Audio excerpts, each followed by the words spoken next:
Hello viewers, ఎలా ఉన్నారు అందరూ? నేను బాగున్నాను. మీరు కూడా బాగుండాలని కోరుకుంటున్నాను. రెసిపీని ఫాలో అవ్వండి. సోక్ చేసిన పుల్ల శనగలు అరకప్పు, 2 బంగాళదుంపలు పెద్ద పెద్ద పీసెస్‌గా కట్ చేసేసుకొని వేసుకోవాలి. టొమాటో కూడా ఒకటి పెద్దగా కట్ చేసుకొని వేసుకోవాలి. ఉల్లిపాయ, ఒక ఉల్లిపాయని తీసుకొని దాన్ని కూడా 4 పీసెస్‌గా కట్ చేసి వేసేసేయండి.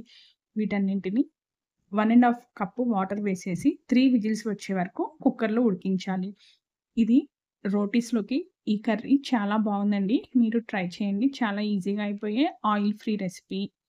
ఎలాంటి తాలింపు లేకుండా ఉడకపెట్టిన దాన్ని మ్యాష్ చేసేసి మ్యాగీ మసాలా, హాఫ్ సాచెట్టు, కారము, ఉప్పు, గరం మసాలా, కరివేపాకు, కొత్తిమీర ఇవన్నింటిని వేసేసి 5 నిమిషాల పాటు 2 స్పూన్లు నెయ్యి వేసేసి ఉడికించండి. ఒట్టి కర్రీ కూడా తినేయొచ్చు. అంత టేస్టీగా ఉంది. మీ పిల్లలకి కూడా సర్వ్ చేయండి. Thank you for watching.